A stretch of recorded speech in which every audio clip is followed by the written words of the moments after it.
Abram suas Bíblias no Evangelho de João, capítulo 2, começando do versículo 13. João, capítulo 2, começando do versículo 13. A minha tradução é um pouquinho diferente, eu vou estar lendo na NVT. Então você vai sentir um pouco de diferença se a sua tradução for outra. Diz assim o texto: era quase época da festa da Páscoa judaica, de modo que Jesus subiu a Jerusalém. No pátio do templo, viu comerciantes que vendiam bois, ovelhas e pombas para os sacrifícios. Também viu negociantes em mesas, trocando dinheiro estrangeiro. Jesus fez um chicote de cordas e os expulsou a rodos do templo.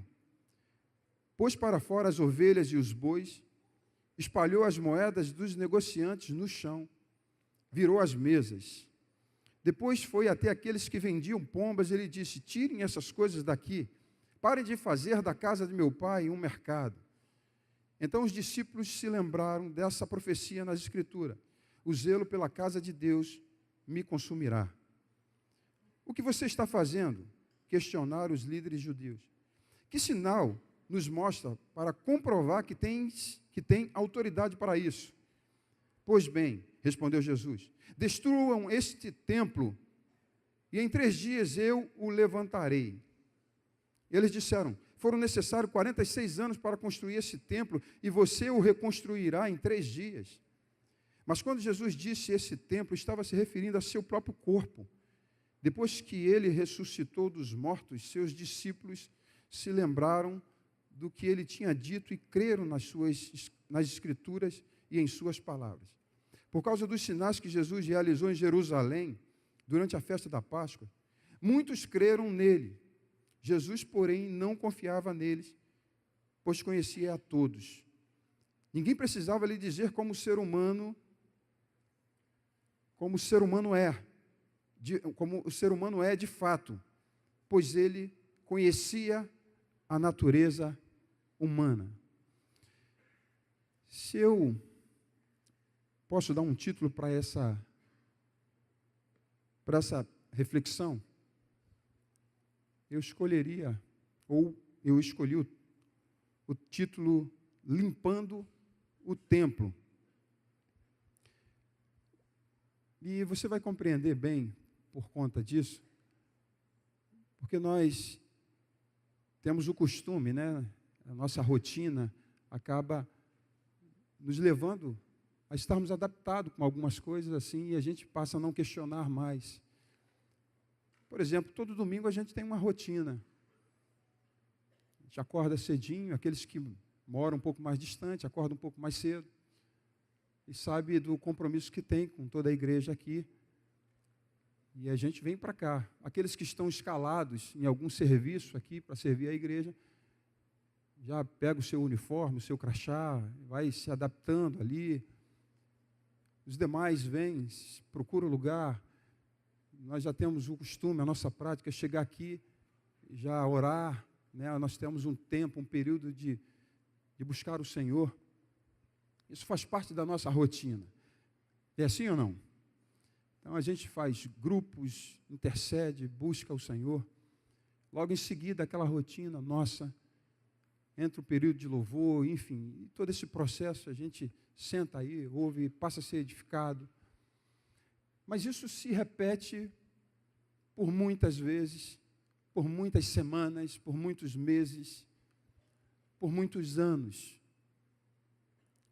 E claro, nós também temos a nossa rotina de grupos caseiros, nós temos a nossa rotina também na vida secular, as mulheres têm suas rotinas de acordar cedo, levar os filhos para a escola, fazer comida, arrumar casa, os maridos têm as suas rotinas de ir para o seu trabalho. E durante muitos anos, nessa sequência, dificilmente a gente muda. E a gente acostuma com essas rotinas e, consequentemente, isso já bateu na veia e fazemos as coisas muito naturalmente. Isso não é diferente do texto que eu li, de uma rotina que acontecia no templo dos judeus. O templo, ou melhor, o local de habitação de Deus, que a gente lê aqui nesse texto, que Jesus expulsa os cambistas, o templo era a habitação de Deus. E a gente, embora sabe que Deus hoje não habita em templos feitos por mãos humanas, mas naquela ocasião, o templo era a habitação de Deus.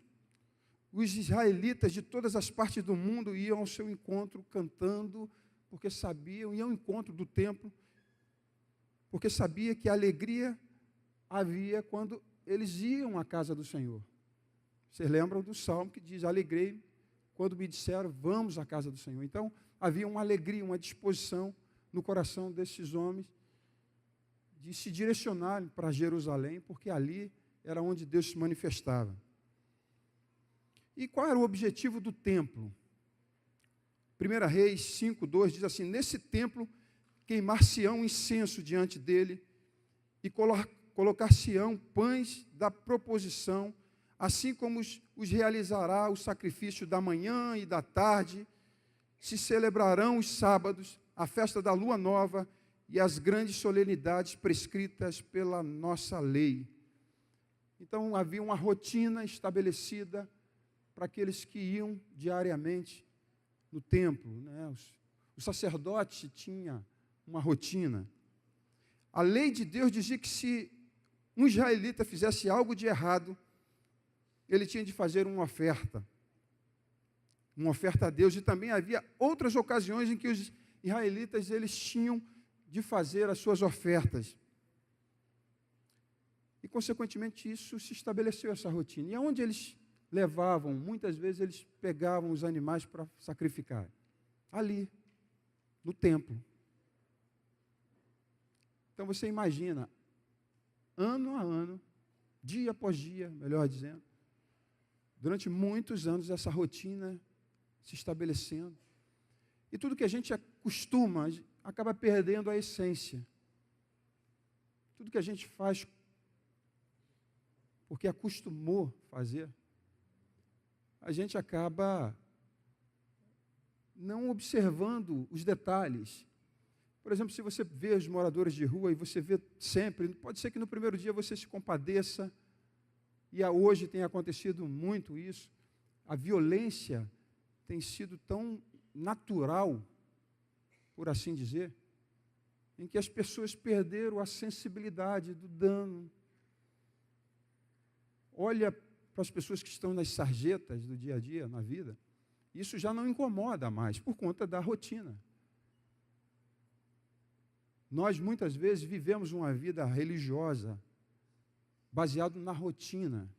E eu não estou dizendo que nós não precisamos, de verdade, manter uma rotina na nossa vida espiritual, mas o fato é que, muitas vezes, nós fazemos as coisas porque acostumamos fazer, e aquilo já não tem mais a essência, já não tem mais um foco diferente, a gente já não desperta para um interesse maior,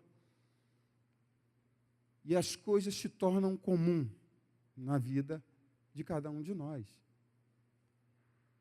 Por exemplo, se a gente deixar de falar sobre confissão de pecado aqui entre nós, isso, de certa maneira, a prática de confessar pecado acaba se perdendo. E a gente tem que mexer nisso, falar, tocar nos princípios. E isso não só fala sobre a questão de confissão de pecado, sobre outras coisas na vida cristã, sobre a prática da leitura da palavra, de oração. Nós precisamos estar sempre dando um tapa na roda, edificando, fortalecendo, corrigindo, para que a gente saia do marasmo, saia da sequidão, desperte em nós um interesse. Foi muito bom agora, recentemente, quando o Luciano Subirá esteve aqui, ele acabou tocando em alguns pontos que a gente já vem falando acerca da busca da presença de Deus. E aí ele trouxe uma roupagem aqui, falando do jeito dele, da maneira dele, nos despertou mais uma vez. O Senhor segue tocando para nos tirar da rotina, do marasmo, do cansaço, da fadiga. Porque é assim, nós somos tendenciosos a isso. É claro que aí muitos exageram e faz, para sair da rotina, começa a criar eventos. E aí começam a criar eventos para que haja uma rotatividade, para que pessoas sejam atraídas e por aí vai. Então, surgem em nós algumas ideias, alguns pensamentos para sairmos da rotina. Mas não é isso que eu quero falar. Por quê? Porque senão a gente pode começar a adaptar algumas coisas que Deus não quer para a nossa vida. E existem tantas coisas e tantos eventos que são feitos por aí, que se você parar de fazer, ou melhor, se o Espírito Santo sair de jogada, as pessoas sequer irão notar. Porque existe tanto evento, tanta questão aí para mobilizar o povo, para despertar, para entreter o povo. E aí saíram da rotina e acham que o fato de fazer essas coisas é favorável para a vida cristã. Mas não é isso que é a essência do fato de sair da rotina, pelo contrário. Isso aí a gente está arrumando coisas para se fazer. E assim era aquela rotina no templo, sempre, sempre. E aí Jesus, ele chega naquele lugar e ele vê um comércio. E já fazia parte da rotina. Agora, se eu perguntar para você, isso era errado? Não, não era errado. A questão de ter animais ali para serem vendidos tinha um sentido. Cambista também tinha um sentido. Tinham pessoas que não tinham como comprar. E aí, tinha animais ali que eles poderiam utilizar para o sacrifício. Tinha gente que vinha de muito longe. Como você vai trazer um cordeiro, dependendo do seu pecado, do nível do pecado, né? Você vai trazer o pecado menor, vai aumentando de acordo com o pecado, né? Então você imagina alguém vindo com um tiranossauro rex no meio da rua. Era complicado. Os animais tinham que ser puros. Eles não poderiam ter defeitos. E no processo da longa viagem, porque eles vinham de muito longe, esses animais eles poderiam se ferir e não poderia ofertar ao Senhor um animal machucado. Então, aqueles homens que vendiam os animais, não era reprovado. A troca, por exemplo, das moedas cambistas, é porque quando entregavam os seus dízimos, as moedas que tinha a esfinge ali do imperador, não era aceita no templo. Então eles tinham que trocar as moedas. Gente que vinha de outros lugares traziam as suas moedas de acordo com a sua nacionalidade, mas chegando no templo tinha que trocar pela moeda do templo. Então precisava ter cambistas. O problema não era isso. O que Jesus reprovou foi o comércio. E quando a gente fala de comércio, a gente sempre pensa, e quando se fala de comércio na casa de Deus, a gente sempre pensa na cantina, ou quando um ou outro irmão é liberado para vender alguma coisa com algum objetivo específico. E aí a gente fala, e até brinca muitas vezes, dizendo o seguinte: poxa, não é permitido o comércio na casa de Deus. Mas o fato é que toda vez que a gente pensa no comércio, a gente pensa dessa maneira. E aí Jesus ele faz uma loucura absurda. E até a Bíblia reporta a profecia que havia dito que o zelo pela casa do Pai iria devorar. E essa indignação de Jesus não era simplesmente pelos cambistas ou pelos comerciantes ali, mas era algo, um comércio que havia dentro, no coração das pessoas. E aí, se você parar para avaliar, ali não começava simplesmente com os cambistas, começava com os sacerdotes. Porque ele era escolhido, ou ele era o momento dele ali, ele trazia os seus filhos, e o comércio estava instalado no coração daqueles homens. Alguém chegava com uma pomba até legal, eles reprovavam, vendiam a deles, e quando chegava o outro para comprar, eles pegavam aquela pomba ou aquele cordeiro que eles haviam reprovado e vendiam, e o comércio continuava. Então você imagina uma feira uma feira, uma gritaria, uma confusão, e eles fazendo um comércio daquilo que era a essência. Porque quando Deus estabeleceu a questão do sacrifício de animais, havia algo místico naquele negócio. Quando alguém trazia a sua oferta, a Bíblia relata que ele colocava as mãos sobre a cabeça do animal, confessava o seu pecado, e o pecado passava por aquele animal, e aquele animal era sacrificado no lugar da pessoa. Então havia uma representação diante de Deus em tudo aquilo que estava acontecendo. E eles pegaram aquilo que era santo e tornaram em profano. Isso indignou Jesus. Ele pega aí, no momento ali, e não pense que ele fez isso com muita tranquilidade. Ele, de fato, pegou um chicote. E com esse chicote, ele expulsou os cambistas, virou as mesas. Eu fico imaginando a cena desse momento de Jesus. Isso era tão sério que Jesus fez, que quando ele declarou que eles exigiram dele, qual o sinal que você faz para que você confirme essa autoridade de fazer essas coisas? E aí Jesus, se referindo a eles, diz assim: destruam esse templo, e em 3 dias eu reconstruirei. Eles ficaram escandalizados. Isso foi o motivo deles acusarem Jesus. Um templo que havia sido construído em 46 anos. E aí Jesus fala um negócio desse, porque o templo era a essência, era o lugar onde as coisas aconteciam de verdade para um povo, para uma nação. Isso é tão sério, que não só serviu para acusar Jesus, mas também, logo depois, em João capítulo 4, Jesus tem um encontro com a mulher samaritana. E ele inicia um diálogo ali por volta de meio-dia. Ele está sentado perto do poço, vem uma mulher e ele pede água para essa mulher.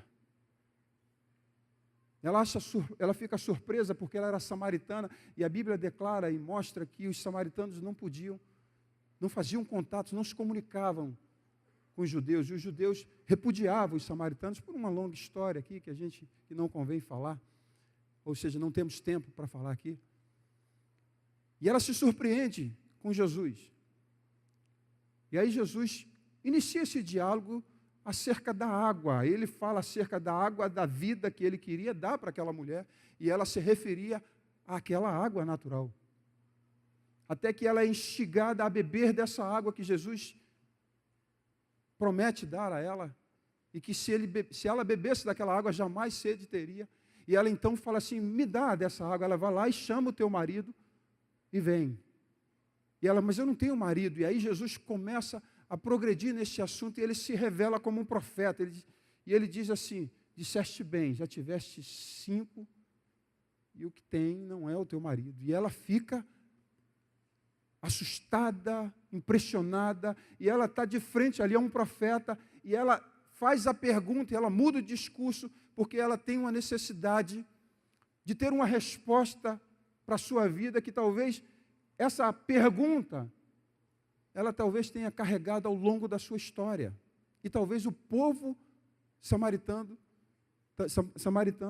gostaria de saber, porque eles criam nos 5 primeiros livros da Bíblia, o Pentateuco.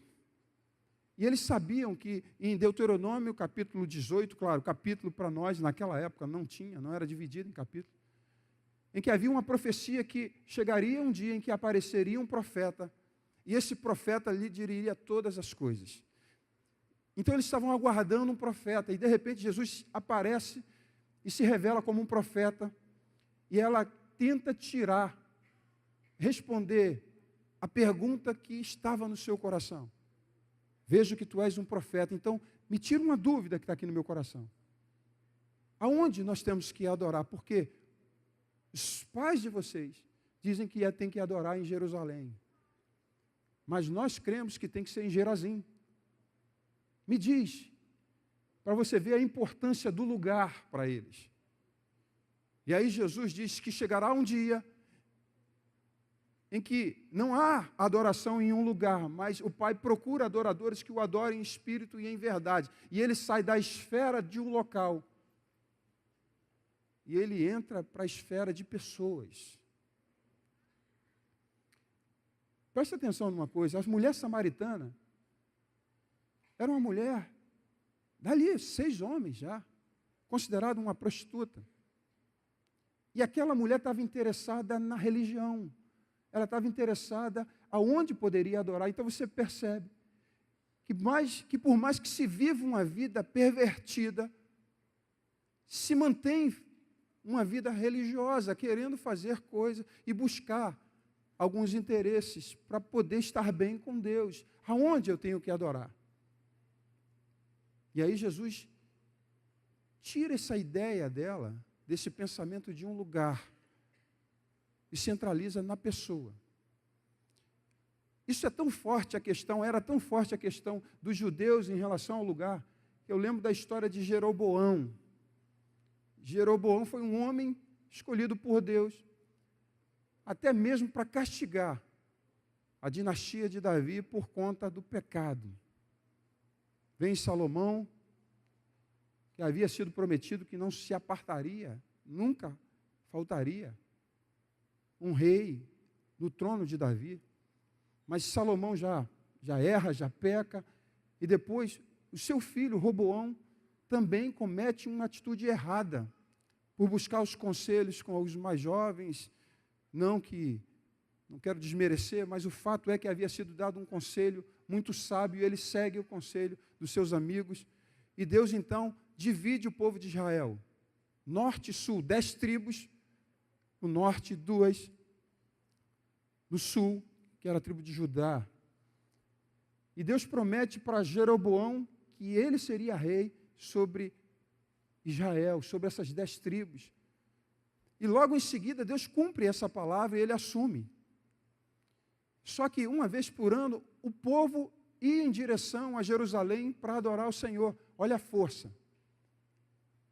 E aquele homem, com medo de perder o seu reino e a sua dinastia voltar para Roboão, ele comete um erro fatal, que a partir desse erro, a Bíblia sempre faz referência à atitude errada do coração dele. E fez o que era mal, andando no caminho de Jeroboão. O tempo todo, a Bíblia relata a atitude de Jeroboão. O que ele faz? Ele manda construir alguns bezerros e começa a apregoar para o povo que não precisava ir mais para Jerusalém, mas que pudesse adorar ali aqueles deuses que haviam tirado eles do Egito. Ele estava fazendo força para ele manter o seu reinado. Ou seja, a gente está falando de um comércio, de gente que de alguma maneira tem um negócio a fazer para manter o controle das coisas, manter o controle da vida. Esse comércio está instalado hoje, por exemplo, na igreja. E não é muito difícil a gente perceber quando a gente analisa o evangelho que tem sido pregado. O objetivo tão somente é, na maioria dos casos, é que há um comércio, não as vendas de objetos ou de materiais em lugares como esse, mas há um comércio no coração dos homens, em que tudo que promovem tem um objetivo: manter o poder, manter o domínio, manter a ganância, manter tudo aquilo que está oculto e que é errado dentro. Jeroboão fez isso. Ele não queria, ele não precisava fazer força para manter o poder dele, porque o próprio Deus havia dito para ele. Enviou um profeta para falar com ele. Mas o comércio instalado no coração dele fez com que ele tomasse uma atitude que deixou marcas por gerações e gerações. Marcas ruins. Mas, quando a gente fala de comércio na casa de Deus, a gente pensa dessa maneira. E quando a gente olha para as Escrituras, no Velho Testamento, a gente olha para esse tipo de comércio. Mas o que eu quero chamar a tua atenção é para outro tipo de comércio. Porque a Bíblia relata que, a partir da morte e ressurreição de Jesus, o Senhor já não mais habitou em templos feitos por mãos humanas. A Bíblia diz que agora o local de habitação dele somos nós. Quantos dizem amém? Bem, mudou o lugar de habitação. Mas o comércio, muitas vezes, ainda continua. Continua dentro de nós. E é importante a gente avaliar isso, refletir acerca dessas questões, porque muitas vezes a rotina da nossa vida nos tira a essência. Estamos tão acostumados a viver dentro dessa rotina que algumas coisas se perderam e começamos a dar lugar a um comércio dentro de nós. Se você observar o templo, havia uma bagunça, um congestionamento, uma gritaria, uma confusão, muitas vozes, muita coisa acontecendo. E assim, muitas vezes, nós estamos vivendo. Estamos numa agitação sem precedente, uma correria no nosso dia a dia. Existem sentimentos, coisas dentro de nós, que muitas vezes já havíamos vencidos.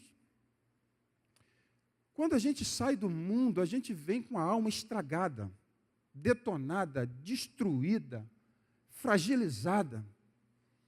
E aí a gente recebe o Evangelho de Cristo, acolhe em nossos corações e começamos a nos despir, a nos limpar de tudo aquilo que congestiona a habitação de Deus. Uma vez que Ele passa a morar em nós, preste atenção nisso. A primeira coisa que o Senhor Jesus faz dentro de nós, Ele começa a nos limpar completamente, a tirar esses congestionamentos que vêm do mundo. Ele pega o chicote, e não é um chicote simplesmente para nos punir, mas é um chicote também de amor, que Ele nos corrige, mas Ele nos ama. E Ele começa a nos limpar de toda a sujeira que nós acolhemos dentro do nosso coração. Todos nós, quando viemos do mundo, nós chegamos e somos essencialmente orgulhosos, soberbos, arrogantes. Não há como. Nós somos assim, é a essência, essa natureza humana. E aí o Senhor nos dá uma nova natureza, mas existe uma natureza velha dentro de nós. E a Bíblia diz em Romanos que ela milita contra o espírito, há uma luta ali, onde nós queremos fazer o bem. Paulo retrata isso, mas o bem que eu quero, eu não faço, mas o mal que eu não quero, esse eu faço, esse eu já faço, o que eu não quero, já não sou eu que faço, mas essa natureza que guerreia dentro de mim.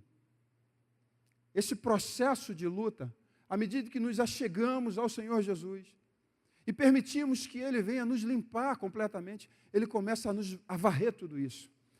Ele pega as mesas dos cambistas que estão dentro de nós, porque nós somos extremamente negociadores.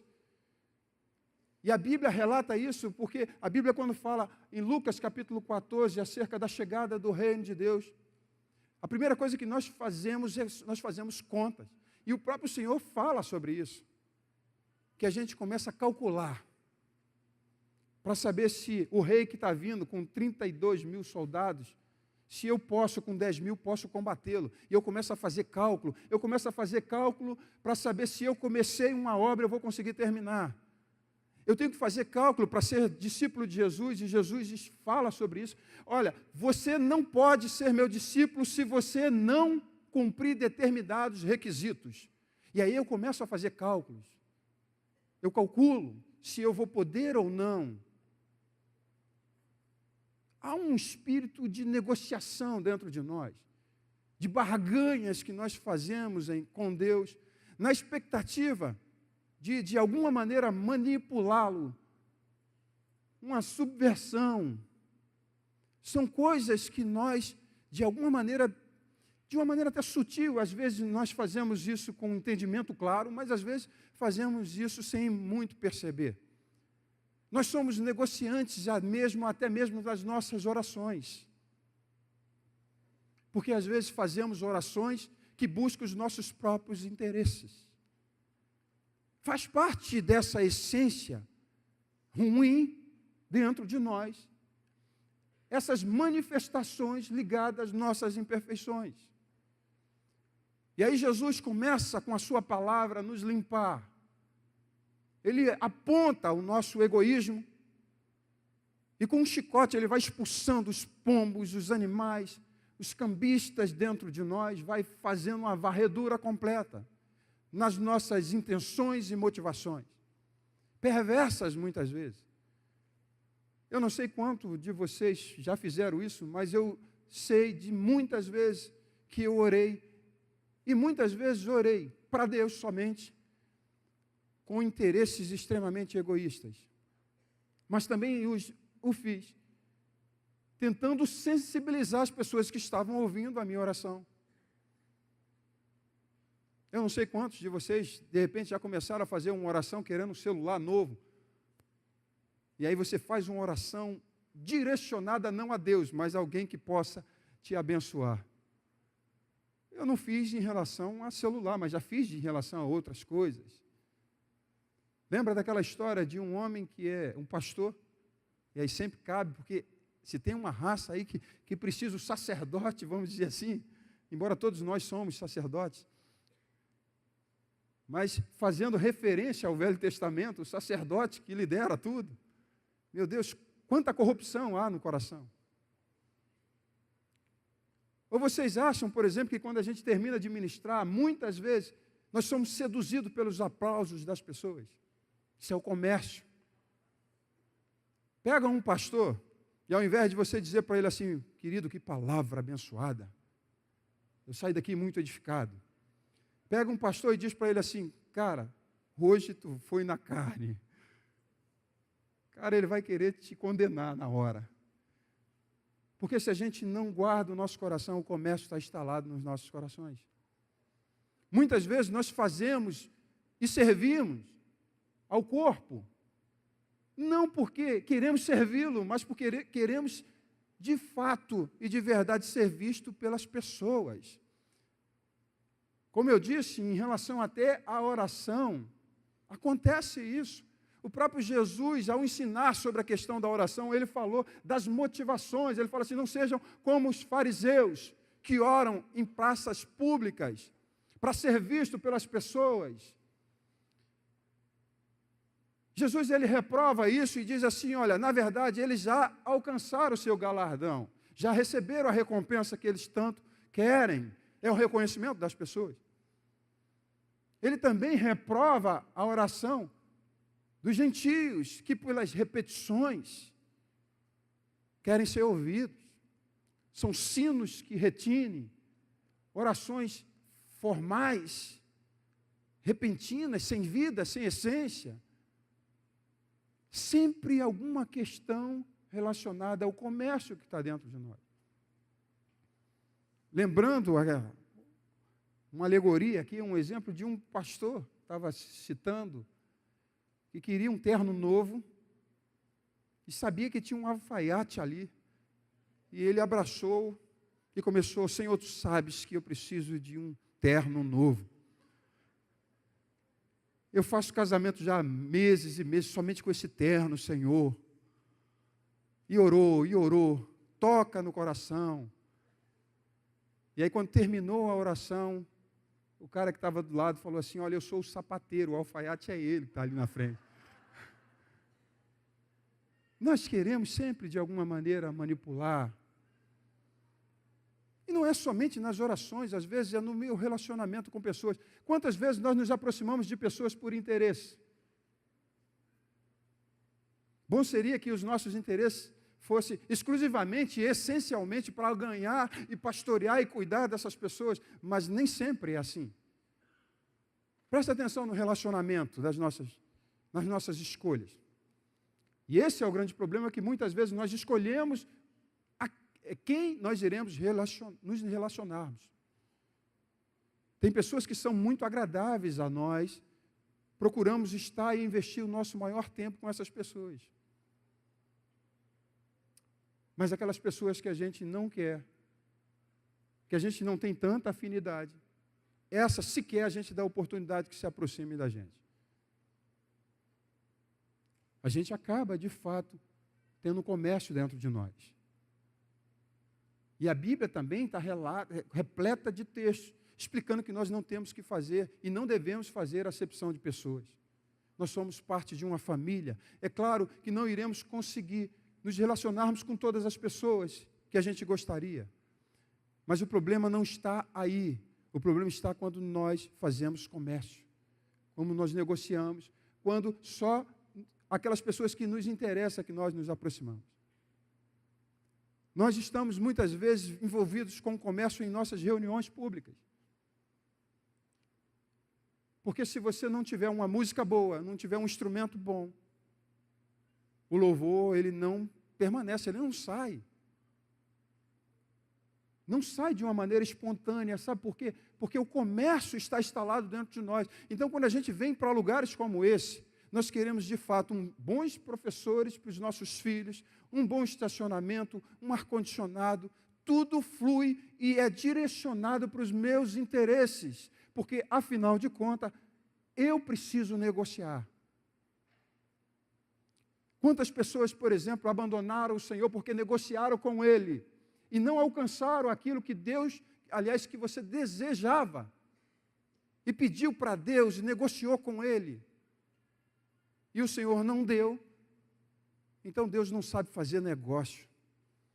Então Ele perdeu alguém querido, e a pessoa vai embora.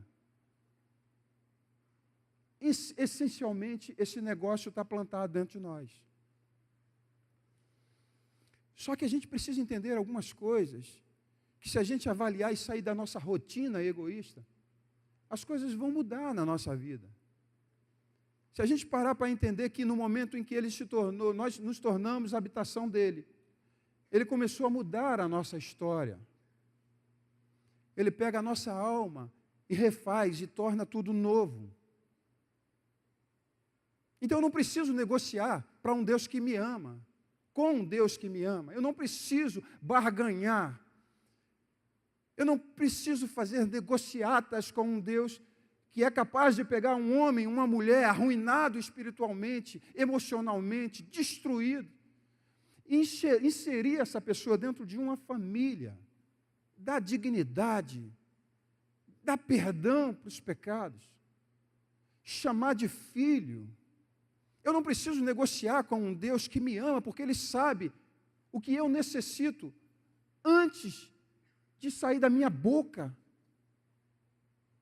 Ele conhece todos os nossos dramas, nossas dificuldades, os nossos dilemas.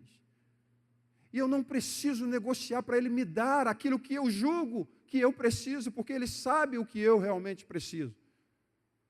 O que eu preciso fazer é que cada dia eu preciso ser grato por eu ter um Deus que mora em mim e que Ele faz novo todas as coisas.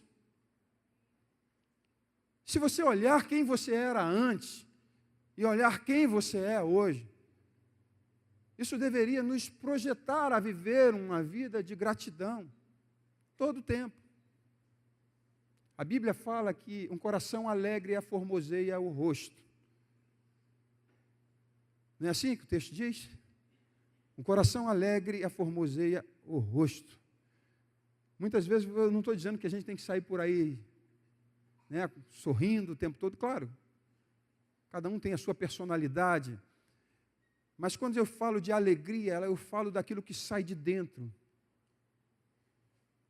Porque muitas pessoas vivem e saem da sua boca apenas queixas, murmurações, maledicência, essas questões que um dia nós já nos despimos do velho homem, porque esse Deus que veio morar em nós nos limpou completamente. O problema é que, à medida em que a gente vai se despindo dessas negociatas, por entender que Jesus passou a morar em nós, a nossa rotina, o nosso dia a dia, nos faz perder a essência, e quando menos a gente espera, a gente já começa a ter as mesmas práticas e as mesmas atitudes que outrora tínhamos, quando estávamos vivendo na nossa velha maneira de viver, ou vã maneira de viver. Nos adaptamos, e o comércio, ele vai entrando e penetrando sorrateiramente, devagar, sem percepção, quando a gente menos espera. Está instalado o comércio dentro de nós. Eu voltei a negociar com o Senhor. eu começo a armazenar os maus pensamentos, as murmurações, as queixas dentro de mim, as negociatas com o Senhor, o congestionamento, as confusões,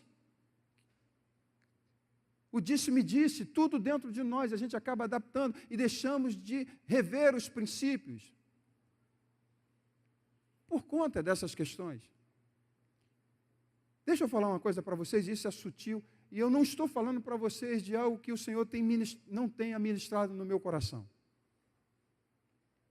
Eu tive 2 episódios agora, recentes, foi muito pessoal, né? Não vou falar, na verdade não falei com ninguém, só com a pessoa com quem eu errei, e não foi uma questão exposta, foi no coração.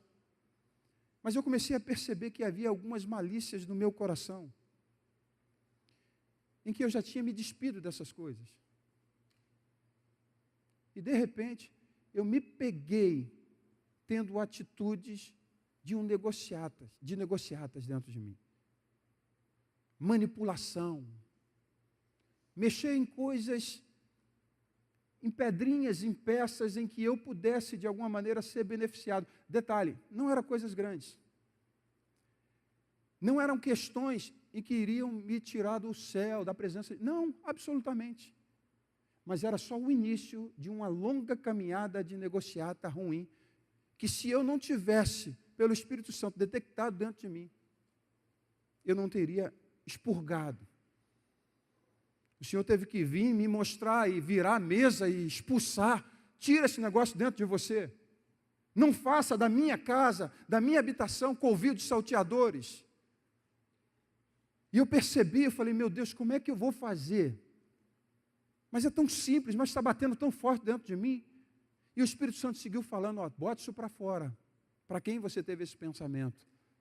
Aí eu comecei a negociar com o Espírito Santo, porque agora eu já estava convicto de que eu tinha que abrir meu coração para a pessoa com quem eu havia ali pensado.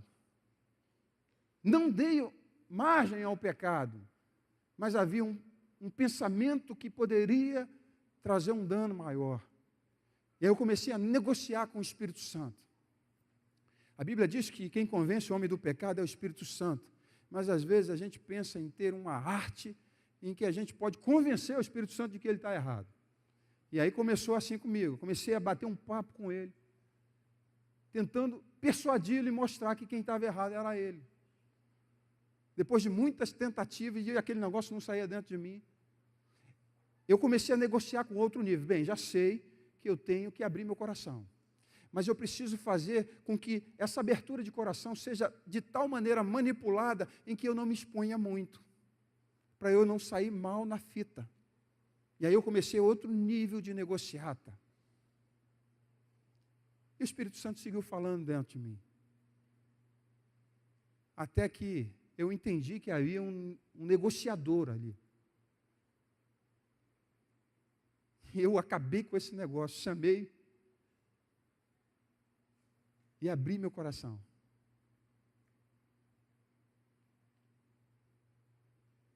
Abri, de verdade. Falei, ó, vou te falar o que aconteceu, as minhas motivações, que estavam aqui dentro. Mas eu quero ser livre desse negócio. Eu quero que essa negociata dentro de mim, que eu sou a habitação do Espírito Santo, seja retirado. Eu quero ser livre. Porque se a gente entende que o lugar onde Deus habita é santo, se eu entendo que a morada de Deus é esse lugar aqui, eu vou ser santo somente aqui. Ninguém, por exemplo, é capaz de pegar uma televisão e colocar um filme pornográfico aqui. Se a pessoa entende que aqui é a casa de Deus, ela jamais iria fazer isso. Mas se eu entendo, pela revelação do Espírito Santo, de que a habitação de Deus não é mais um lugar, mas sou eu, por que então eu tenho que permitir na habitação de Deus algumas práticas que Ele repudia? Por que eu me deixo, com muita naturalidade, ser uma pessoa egoísta? Se eu sou a habitação de Deus, essas negociatas não podem estar dentro. O lugar onde Ele mora é santo. Sede santo porque eu sou santo. Sem santificação, ninguém verá o Senhor. E eu estou falando de uma morada em que Ele está em nós. Nós somos templo do Espírito Santo, habitação dEle.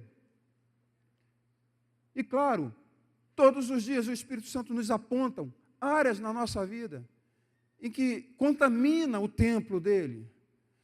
São os nossos olhos, são os nossos pensamentos. Mas existem algumas áreas da nossa vida em que nós aceitamos com muita naturalidade pelo nosso costume, pela nossa rotina. Você quer ver uma coisa? Nós falamos de gratidão. Hoje, Frecheira falou muito sobre ações de graça. Agora, quando e como é que tem sido a rotina de cada um de nós? No momento em que a gente acorda e as coisas vão dando errado. Sabe, muitas pessoas estão acostumadas a serem murmuradoras. Você pode conceber no seu coração ser murmurador, a habitação de Deus, viver murmurando, se queixando de tanta coisa. A gente se queixa de tudo, se perde um ônibus, se queixa. Se esparrama o leite, se queixa. Se acontece alguma outra coisa que foge o controle, se queixa. Isso é uma linguagem que não condiz com alguém em que o Espírito Santo faz morada. Eu não estou dizendo que a gente tem que estar sorrindo para tudo, mas uma coisa é certa, a Bíblia nos ensina a dar graça em todas as coisas. Se a luta está chegando, tem que dar graças. Podemos todas as coisas naquele que nos fortalece. Isso significa que podemos passar por situações porque existe alguém que mora em nós que nos fortalece para vencer. Se surge uma enfermidade na nossa vida, por que então viver se queixando?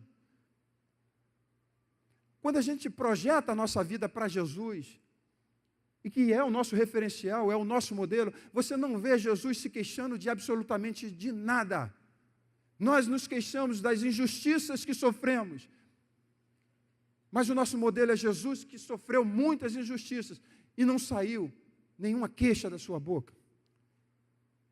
Toda vez que alguma situação adversa surja ou irrompam sobre nós, nós temos que nos projetar, Senhor, já para Jesus, porque Ele é o nosso modelo. E assim como Ele age, nós precisamos agir para que a gente não contamine o corpo que é dele.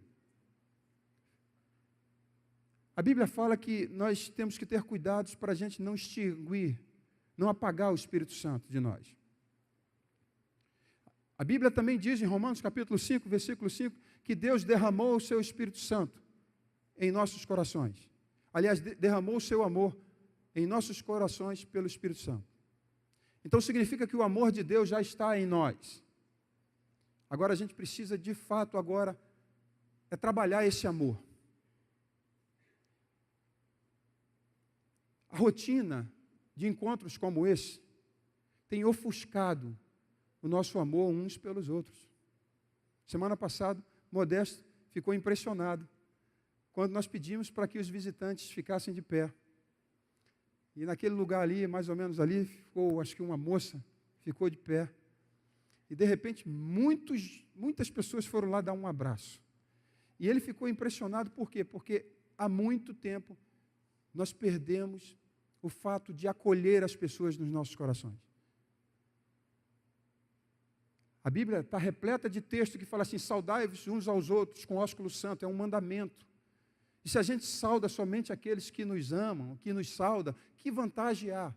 Ou seja, essa contaminação da frieza espiritual tem sido tão forte entre nós, que nós temos visto muitas pessoas entrarem no salão aqui, para participar de encontros, e vão embora sem sequer pessoas cumprimentarem. E você não precisa conhecer. Mas saudar com ósculo santo, dar um abraço, bom dia, a paz de Jesus, as pessoas perderam, por quê? Porque a rotina tira a essência dos nossos corações. E é preciso que o Espírito Santo, que mora em nós, possa pegar o chicote e comece a limpar tudo que não condiz com a santidade de Deus em nossas vidas. A indiferença tem nocauteado os corações de muitos. Algumas pessoas parecem que são leprosas espiritualmente porque elas não são acolhidas por ninguém. Essas coisas nós precisamos mudar na nossa vida, porque quem mora em nós é Jesus, nós somos habitação. E se tem que ser um povo acolhedor, esse povo é o povo de Deus. Sim ou não, queridos? Sim ou não, queridos? Amém? Nós temos que acolher as pessoas. E é claro que nós não vamos aqui simplesmente acolher e não ver e não desejar a mudança dessas pessoas. Mas se entrar aqui, preste atenção numa coisa, se entrar aqui um travesti, como vai ser a nossa atitude para com essas pessoas? Repudiar? Jesus, ele andou no meio dos pecadores. Conversou com prostituta e a libertou, e mais de uma. Se aproximou dos leprosos e fez algo que ninguém podia fazer, porque isso era proibido na lei, tocou num leproso. E Jesus, ele não curou somente a lepra daquele homem, ele curou a alma daquele homem. Porque ele curou a 10, e um voltou para dar graças e louvar ao Senhor pelo aquilo. Os outros, não se tem destino, não se sabe o que aconteceu, mas a alma dele foi transformada. Mas por que foi transformada? Porque Jesus tocou nele. E nós precisamos disso, como habitação de Deus, agir como ele agia, como ele age, amar como ele ama. Preste atenção, o amor de Deus já foi derramado em nossos corações. Significa que o amor de Deus, o amor ágape, está em nós. Então podemos amar quem quer que seja. Se entrar um morador de rua, como será o nosso comportamento? Vamos fazer o quê? Vamos repudiar essas pessoas? Deus quer mudar isso em nós. Deus quer fazer uma varredura completa nas nossas intenções, nas nossas motivações. Deixemos de ser negociantes com o Senhor. E que Ele nos limpe, nos provoque uma mudança transformadora. Nós somos a família de Deus, nós somos o povo de Deus aqui nessa terra. E se tem um povo que tem que fazer toda a diferença, somos nós. No servir, no trato, em tudo. Já se foi provado, inclusive agora nas eleições, a capacidade que nós temos quando nós nos reunimos, e nós somos o povo mais dividido que tem. Somos divididos em todos os aspectos. E quando a gente fala de divisão, a gente está falando de um corpo, de uma habitação de Deus contaminada. Nós somos divididos nos setores, ministério com criança, ministério de jovens, ministério de intercessão, ministério de evangelismo, ministério de mulheres, ministério da música. Somos um povo rateado, departamentalizado. A divisão é um processo do homem, do diabo. Efésios, a carta de Efésios, já apresentava uma divisão em que Paulo chega a repreender assim, olha, já não há judeu nem gentio, mas todos fomos inseridos na família de Deus. Tudo bem que eu entendo que naquela carta não era um motivo carnal, era uma questão de entendimento. Mas quando você é projetado para a igreja de Coríntios, a divisão ali era carnal, porque eles diziam, eu sou de Paulo, o outro de Apolo, outro de Cristo, que são os mais espirituais, outros de Cefas. Ou seja, havia uma divisão carnal. E a gente não percebe. Nós estamos subdivididos em grupos pequenos. A igreja de Cristo é uma estrutura nossa. Reunimos nos lares. Mas na maioria das vezes os nossos ajuntamentos, eles são subdivididos. Ninguém se relaciona com A ou com B. E por que não aceita? Porque acolheram a divisão dentro de si. Contaminação, negociatas, em que o chicote do Senhor, ou seja, a varredura do Senhor precisa nos limpar completamente. Nós somos um corpo e no corpo não pode haver divisão. E quando a gente observa ao longo da história, nas grandes guerras, por exemplo, mundiais, muitos povos disseminaram divisão no meio das autoridades, para que uma autoridade dividida fragiliza um exército. Os samaritanos, por exemplo, a gente falou aqui da mulher samaritana. Os samaritanos é resultado de um povo dividido. E como? Porque havia um rei muito sábio, inspirado pelo diabo. Ele simplesmente dominou algumas nações. E ele pegava algumas pessoas e colocava junto com o povo de Israel. E o povo de Israel se misturou, dando origem aos samaritanos. Ou seja, quando você promove uma mistura, você promove a divisão. E quando você tem uma divisão, você fragiliza. E fragiliza um exército. E a força política já entendeu que se a igreja de Cristo se unir, ninguém pode prevalecer. Nós decidimos eleger um presidente por entender, não que ele seria a melhor opção, ou melhor, na atualidade sim, mas não que ele fosse o presidente ideal, mas é que ele tinha alguns princípios que ele resolveu acolher no coração, que faz parte dos nossos princípios, e nós determinamos de que não iríamos colocar ninguém no nosso governo, como presidente da nossa nação, em que a fé dela fosse, de alguma maneira, tocasse nos nossos princípios que a gente crê.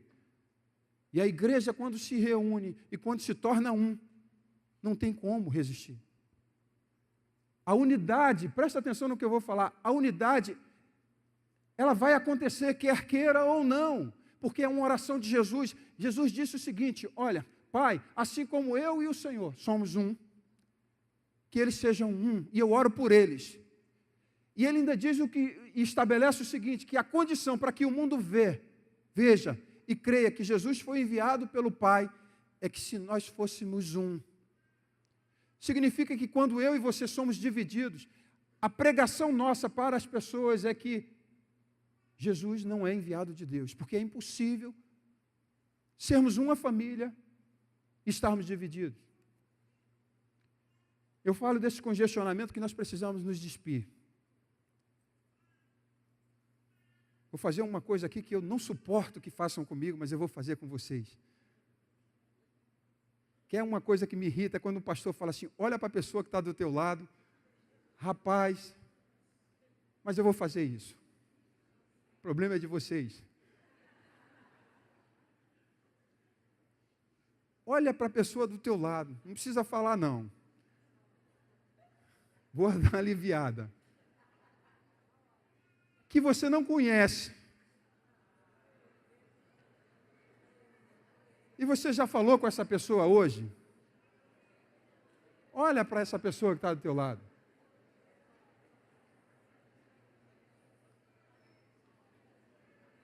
É o teu irmão. Se você permanecer na presença do Senhor, você tem 100% de chance de viver com Ele eternamente.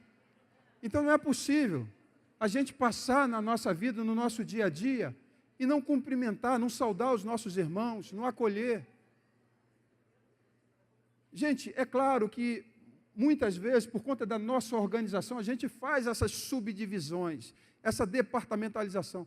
Mas é uma coisa que a gente tem apregoado e tem falado, que isso tem que acabar entre nós. Já não é mais ministério de criança, mas é o ministério da igreja. Não é mais ministério de jovens, mas é o ministério da igreja. É a igreja viva, atuando em cada área para a edificação do corpo. Já não é um ministério de oração e de intercessão, mas é da igreja. É bem certo e é claro que nós não temos algumas habilidades que outros têm, mas isso não nos diferencia uns dos outros. Nós somos igreja, o corpo vivo de Cristo, e todos nós, juntos, formamos o corpo de Cristo, e separados somos cada um membros desse corpo, mas juntos somos a igreja, o corpo vivo, que anda, que intercede, que faz a diferença, amém, queridos? E é contra essa igreja, ou melhor, as portas do inferno não prevalecerão contra essa igreja. Nós avançamos para destruir tudo aquilo que possa, de alguma maneira, dividir esse corpo. Eu quero encerrar, ou tentar encerrar dizendo que chega um momento em que nós precisamos de fato convidar o Senhor mais uma vez Ele que já mora em nós, mas que Ele possa, de fato, nos limpar completamente. Ele venha com o seu chicote. Quando se fala de chicote, a gente sempre pensa na questão só de bater, mas não é isso não. Pelo contrário, a Bíblia até fala que Ele nos agarra com laços de amor. Amém, queridos? Então, pedir ao Senhor para que mais uma vez Ele possa agora identificar dentro de nós todo o comércio que tem dentro de nós. Vou falar uma coisa para vocês, quando eu penso sobre esse assunto, eu acabo me assustando, porque tem tanta coisa dentro de mim que precisa ser mudada. A gente já venceu aquelas coisas grandes, né? Assim, o cara era alcoólatra, o cara ficou livre. Se o cara era viciado em drogas, o cara vem para Jesus e ele é livre.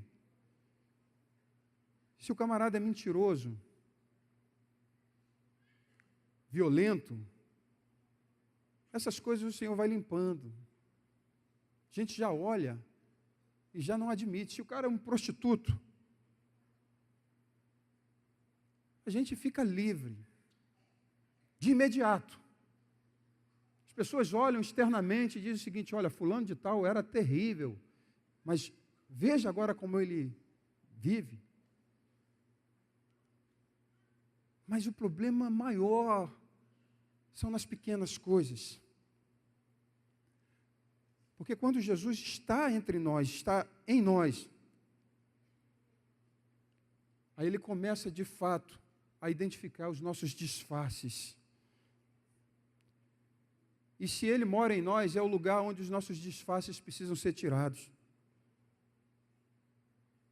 Porque Ele expõe aquilo que está acontecendo dentro de nós. Se Ele mora em nós, é o lugar onde a hipocrisia precisa sair dos nossos corações. Porque no templo, eles eram essencialmente hipócritas. Mas muitas vezes, nós vivemos assim, de uma maneira hipócrita. O texto de João, capítulo 2, na sequência, João diz assim, que Jesus havia feito muitos sinais. E eles não estavam nem aí para aquilo que Jesus havia feito. Eles não estavam preocupados. Eles queriam saber um motivo para poder acusar Jesus. Se eles tivessem olhado pelo menos para os grandes milagres que Jesus havia feito, e se eles não tivessem corações congestionados, eles dariam glória a Deus pelos grandes feitos do Senhor. Mas o congestionamento, as muitas vozes, as negociatas que estão dentro de nós, é incapaz de ver os grandes feitos do Senhor. E a gente só olha para as coisas ruins e com as nossas motivações. Grandes coisas fez o Senhor, por isso estamos alegres. Foi assim que a gente começou? Foi assim, sim ou não? Grandes coisas fez o Senhor. O que Ele fez na tua vida? Da onde você saiu? Da onde Ele te tirou? Você vai ter sempre motivos para ser alegre diante do Senhor. Dos nossos lábios precisam sair o tempo todo vozes de júbilo, de louvor e ações de graça ao Senhor. Mas para isso Ele que mora em nós, Ele precisa arrancar de nós e tirar as máscaras, nos despir da hipocrisia, nos tirar desse marasmo e deixar que Ele, com a sua palavra, venha nos limpar, venha nos renovar, venha nos fortalecer. Você pode ficar de pé no nome de Jesus? Quantos aqui de verdade é a habitação do Senhor? Amém? Guarda o que eu vou falar contigo. Se Ele é a habitação, como a gente crê que o é, dentro de nós, só deve ter espaço para louvor e ações de graça. Amém? Dentro de nós, precisa ser limpo completamente nas nossas motivações. Começa pelas pequenas coisas. Não pensa nas grandes coisas não, porque você pode achar que você está completamente limpo. Nós estamos vivendo um período de muita apostasia, de muita sequidão, de muita frieza espiritual. Mas ao invés da gente se adequar a esse mesmo estilo de vida, o que a gente precisa fazer é de verdade trazer à memória tudo aquilo que o Senhor fez para as nossas vidas. Eu não preciso ser frio espiritualmente, porque eu não tenho como ter um Deus que mora em mim e eu ser frio espiritualmente. É muito interessante e é importante ter músicas, mas um Deus que mora em mim me faz cantar e louvar desde o momento em que eu acordo. As misericórdias do Senhor são as causas de não sermos consumidos, porque as suas misericórdias se renovam cada manhã.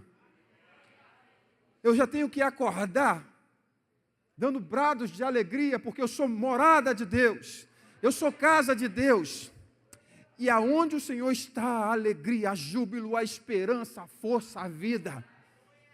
Pode o mundo estar de pernas para o ar, eu sei quem mora em mim, eu sei quem me resgatou, eu sei de onde eu saí, e eu sei aonde eu quero chegar em Cristo Jesus. Portanto, limpe as mãos, todos nós limpemos as mãos, pecadores, a mente deformada, as negociações, as misturas, quantas inquietações, quantas vozes, gritarias dentro de nós, mas nós precisamos encontrar o silêncio em Deus, a direção de Deus, o agir de Deus em nossa vida, para nos transformar cada dia mais. Chega de preguiça espiritual, chega de tanta mornidão espiritual, chega de saudosismo barato. Olha como o autor disse que a glória da segunda casa seria maior do que a primeira, e eu me refiro a esse momento de uma nova aliança, em que deixamos de ir para um lugar, deixamos de ir para a habitação de Deus, e agora nós temos as nossas vidas como habitação, Ele mora em mim. Então, a glória da segunda casa é maior do que a primeira, porque eu já não preciso mais ir para um lugar para adorá-lo, mas a minha vida de adoração começa em casa todos os dias, e eu só venho para esse lugar, porque a presença de Deus está em nós e entre nós, e aonde o Senhor está, há liberdade, a limpeza, a cura, a salvação, a glória, a misericórdia, a unção, a vida, a paz, a eternidade. Então, eu proponho a você que a palavra de Deus penetre nos nossos corações e nos limpe de tudo aquilo que de alguma maneira contamina a casa dele. Mente e coração completamente rendidos ao Senhor, transformai-vos pela renovação do nosso entendimento. Amém, queridos? Você recebe isso em nome de Jesus? Você pode aplaudir o Senhor? Aleluia! Glória seja dada ao Senhor.